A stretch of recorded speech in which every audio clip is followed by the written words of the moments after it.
Well, this is what we know so far about who's been arrested. Most members of Sudan's civilian leadership, including members of the Transitional Sovereignty Council, have been detained by the military. As we mentioned earlier, Prime Minister Abdel Fattah has been taken to an unknown location, according to the Culture and Information Ministry. His media advisor, Faisal Mohammed Salah, has been detained. So has Mohammed al-Faqih Suleiman. He's the spokesman for the Sovereign Council and has been vocal in criticising the military.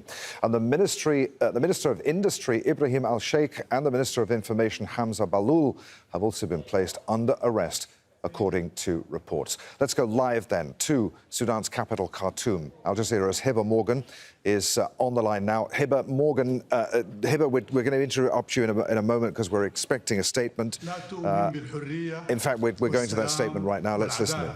Who doesn't believe in peace and justice.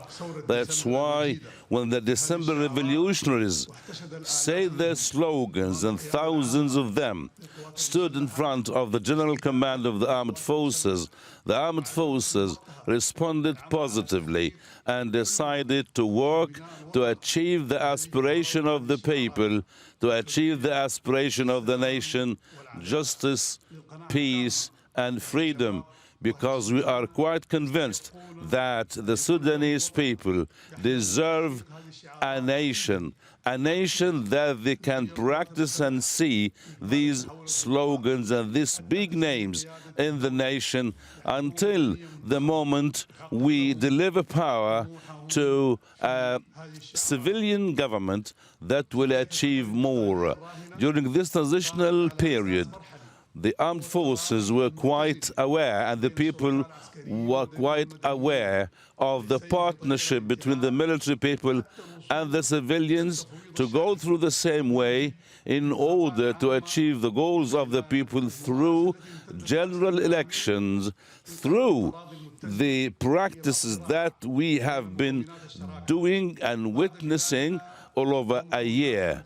And this will include the leaders and the powers, because other than that, there will be divisions that are a threat to the safety of our nation.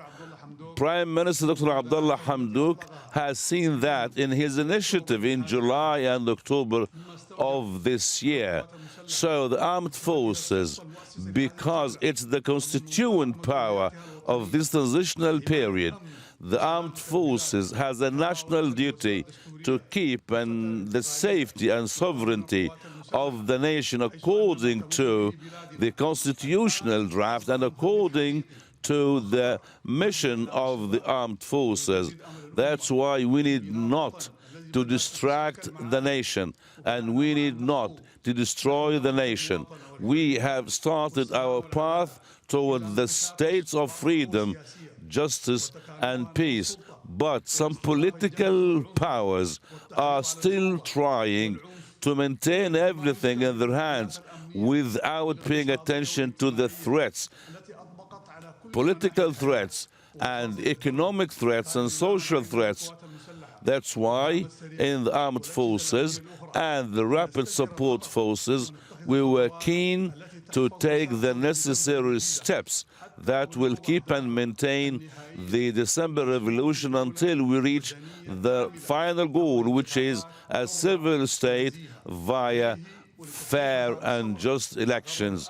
That's why we decided the following: to declare a state of emergency nationwide, to adhere and to commit ourselves to what has been mentioned in the constitutional document and the agreement of peace in Sudan signed in Juba in October 2020. 3, we suspend the operation of Article 11, 12, 15, and 16, 23, 24, 3, 71, 72 of the constitutional draft, and we commit ourselves to all the agreements signed by us. We dissolve the Sovereign Council and the Cabinet, and we put an end to the job of the mayors and the undersecretaries and the department and the general of the department in the states will do their job, and we will revise everything, and we will take decisions towards everything. And we urge everyone to abide by the agreement of Juba 2020. We stress and we confirm that some of our people in the East have their own sufferings, and we are quite sure that justice and peace must prevail. So we need to work hard in order to reach last solutions that will meet the aspirations of our people and that would sort out the problems nationwide. We believe that the December Revolution is going on because the people who have started this revolution believe in the golden aims and goals of the revolution. And we all, starting from today till the date of the elections in July 2023, we urge everyone to work hard to pave the way for better living, to create a better environment for the parties to work hard until the date of the elections. We need everyone to be ready to lead the country after the elections. A government of independent people will be formed after the elections to represent all the people of the Sudan. We will be keen to apply every rule of justice, and we will support the judiciary, the constitutional court, all the cornerstones that will help our nation to be solid and strong. A revolutionary parliament will be also created to monitor the situation and to monitor the steps being taken for the welfare of the Sudanese people. We need to work hard. We need to produce, because our people and our nation deserves all sacrifices. We need to keep our country and we need to keep our people safe. We are quite committed to the items of the constitutional agreement and the Juba agreement.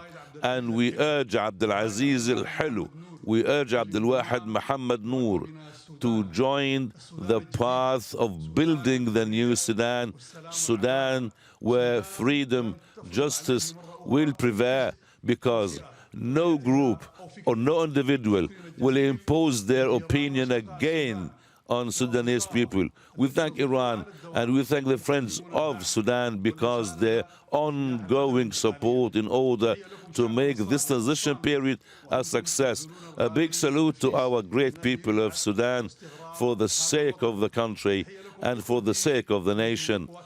I would like to thank members of the armed forces and the rapid support forces who are doing the best.